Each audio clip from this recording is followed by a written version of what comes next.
Next வந்து நம்ம பார்க்க போகிறது சிபியு. ஓகே, இந்த சிபியு அப்படின்றது தான் நம்ம என்னன்னு சொல்லுவோம்னா பிரெயின் ஆஃப் கம்ப்யூட்டர்னு நம்ம சொல்லுவோம். ஓகே, ஏன் இது நம்ம பிரெயின் ஆஃப் கம்ப்யூட்டர் இதுதான் மெயின். இதில் சிபியு தான் வந்து கம்ப்யூட்டர் தான் சிபியு. அது மாதிரி பிரெயின் ஆஃப் கம்ப்யூட்டர் இது இருந்தால் மட்டும்தான் ஃபுல் ஹார்ட்வேர்ஸ் எல்லாமே சாஃப்ட்வேர்ஸ் எல்லாமே கோஆர்டினேட் பண்ணி ஒரு சிஸ்டமாக அதால் ஒர்க் பண்ண முடியும். ஓகே, இந்த சிபியூஸ்ன்றது வந்து ஒரு சிங்கிள் ஓகே ஒரு சிங்கிள் சிப்பு இல்லைன்னா நிறையா சிப்ஸ் இருக்கிற ஒரு மைக்ரோ சிப் நம்ம சொல்லலாம், அதாவது ISIS.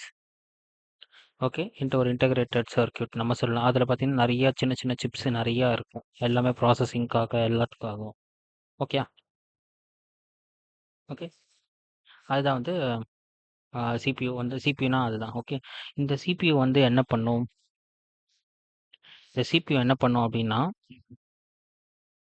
Instructions okay instructions and data. Okay, instructions and டேட்டாவை எடுத்து இந்த இன்ஸ்ட்ரக்ஷன்ஸ்க்கு ஏற்ற மாதிரி இந்த டேட்டாவை வந்து ப்ராசஸ் பண்ணும். அதுதான் சிபியூவோட மிக முக்கியமான வேலை. அதுதான் மெயின் வேல்யூமே. ஓகே, ப்ராசஸ் பண்ணும். அதுக்கப்புறமா இதை எல்லாத்தையுமே வந்து கோஆர்டினேட்டும் பண்ணும். ஓகே, இது எல்லாத்தையுமே வந்து கோஆர்டினேட்டும் பண்ணும். ஓகே ஓகே டேட்டா வந்து நம்ம கொடுக்குற டேட்டா இல்லை ஸ்டோர் பண்ண டேட்டா அப்படி எடுத்துக்கலாம்.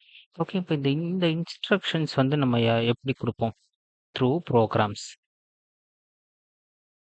ஓகே, ப்ரோக்ராம்ஸ் மூலியமாக தான் நம்ம வந்து கொடுப்போம். இந்த ப்ரோக்ராம்ஸ்னால் எது? இந்த ரைட் ஃப்ரம் ஸ்விட்சிங் ஆன் தி கம்ப்யூட்டர். ஓகே, நம்ம கம்ப்யூட்டர் ஸ்விட்ச் ஆன் பண்ணிவிட்டு சிபியூவோட அந்த ஸ்டார்ட் பட்டன் இருக்கும்ல, அதை ப்ரெஸ் பண்ணதுக்கப்புறம் என்ன நடக்கணும் அப்படின்றதுலேருந்து ஷட் டவுன் பண்ணுற வரைக்குமே ப்ராசஸ் எப்படியெல்லாம் வந்து ஃப்ளோ ஆகணும் அப்படின்னு சொல்லிட்டு எல்லாத்தையுமே வந்து ப்ரோக்ராம்ஸாக தான் பண்ணியிருப்பாங்க. ஓகே, இப்போது நம்ம ஸ்விட்ச் ஆன் பண்ணுறோம். ஸ்விட்ச் ஆன் பண்ணோடனே என்னென்ன நடக்கணும்? லைக் ஹார்ட்வேர்ஸ் எல்லாத்தையும் ரெடி பண்ணணும், அதை இனிஷியேட் பண்ணணும், எல்லா ஹார்ட்வேர்ஸும் கரெக்டாக இருக்கான்னு பார்க்கணும், கர்னல் கரெக்டாக இருக்கான்னு பார்க்கணும். ஓகே, எனக்கு எல்லாமே சாஃப்ட்வேர்ஸ் எல்லாமே கரெக்டாக அதோட பொசிஷனில் இருக்குது, எல்லாமே ஸ்டேட்டஸ் எல்லாம் கரெக்டாக இருக்கான்னு சொல்லிட்டு எது பார்க்கும்? இந்த பயோஸ் அப்படின்ற இந்த ப்ரோக்ராம் தான் வந்து பார்த்துக்கும். ஓகே, இவ்வளோ சொன்னல இப்போ அது எல்லாத்தையும் பயோஸ் தான் பார்த்துக்கும். ஸ்விட்ச் ஆன் பண்ணோன்னே ஹார்ட்வேர் கரெக்டாக இருக்கா எல்லாத்தையும் பார்க்குறது. ஓகே, ஸோ இதெல்லாம் ஒரு எக்ஸாம்பிள் நான் சொல்கிறது. இது மாதிரி தான் ப்ரோக்ராம்ஸாக தான் நம்ம இன்ஸ்ட்ரக்ஷன்ஸை வந்து கொடுப்போம். ஓகே, அப்போ இந்த சிபியூ என்ன பண்ணும்? சிபியூ என்ன பண்ணும்? இந்த இன்ஸ்ட்ரக்ஷன்ஸை ஃபெச் பண்ணும். ப்ரோக்ராம்ஸ்லேருந்து இந்த இன்ஸ்ட்ரக்ஷன்ஸை ஃபெச் பண்ணிவிட்டு ஓகே அதை வந்து டேட்டாவில் வந்து டேட்டாவை வச்சு அதை ப்ராசஸ் பண்ணும். ஓகே, டேட்டா வச்சு அது ப்ராசஸ் பண்ணும். ப்ராசஸ் பண்ணும்போது இன்டர்மீடியட் ரிசல்ட்ஸ்லாம் வருதுல்ல. ஓகே, இன்டர்மீடியட் ரிசல்ட்ஸ் எல்லாத்தையும் வந்து மெமரியில் ஸ்டோர் பண்ணும். ஓகே, மெமரியில் ஸ்டோர் பண்ணும். அதுக்கப்புறமா ரெஜிஸ்டர்ஸ் இருக்குது, ஸோ ரெஜிஸ்டர்ஸ்லையும் ஸ்டோர் பண்ணும். ஓகே, மெமரியில் நம்ம பார்ப்போம். ஓகே, அதில் பார்ப்போம். அதுதான் வந்து சிபியூவோட மெயின் வேலை. ஓகே, இந்த சிபியூலேயே வந்து 2 பார்ட்ஸ் இருக்குது. ஒன்று வந்து ஏஎல்யூ, இன்னொன்று வந்து கண்ட்ரோல் யூனிட். ஓகே, இந்த ஏஎல்யூ என்ன பண்ணும்? அரித்மெட்டிக் ஆப்ரேஷன்ஸ் பண்ணும். ஓகே, அரித்மெட்டிக் ஆப்ரேஷன்ஸ் பண்ணும்.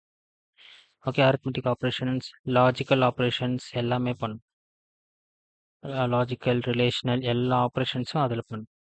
ஓகே, கண்ட்ரோல் யூனிட் என்ன பண்ணும் அப்படின்னா இன்ஸ்ட்ரக்ஷன்ஸ் இருக்குல்ல, ஸோ இன்ஸ்ட்ரக்ஷன்ஸ் வந்து கரெக்டாக எக்ஸிக்யூட் ஆகிறதுக்கு ஒரு கைடாக இருக்கும். ஓகே, இன்ஸ்ட்ரக்ஷன்ஸ் எல்லாமே வந்து கரெக்டாக ஃப்ளோ ஆகிறதுக்கு அது ஒரு கைடன்ஸாக இருக்கும். ஓகே, இந்த ஒரு ப்ரோக்ராம் முடித்தோடனே அதோட ஸ்டேட்டஸ் கரெக்டாக இருக்கா, ஸோ அதனால் நான் நெக்ஸ்ட் ப்ரோக்ராம் போகிறேன். இல்லை ஸ்டேட்டஸில் வந்து ராங்காக இருக்குன்னா அப்போ திருப்பி நான் எக்ஸிக்யூட் பண்ணணுமா, இல்லை யூசர் கிட்ட போகணுமா, யூசர் கிட்ட சொல்லணுமா, இது மாதிரி எக்ஸிக்யூஷன் ஸ்டாப் ஆகிடுச்சு அப்படின்னு சொல்லிட்டு எல்லாமே இந்த கண்ட்ரோல் யூனிட் பார்த்துக்கும். ஓகே, ஸோ சிபியூவில் 2 part, ALU, control unit. Okay, சிபியூனா இதுதான்.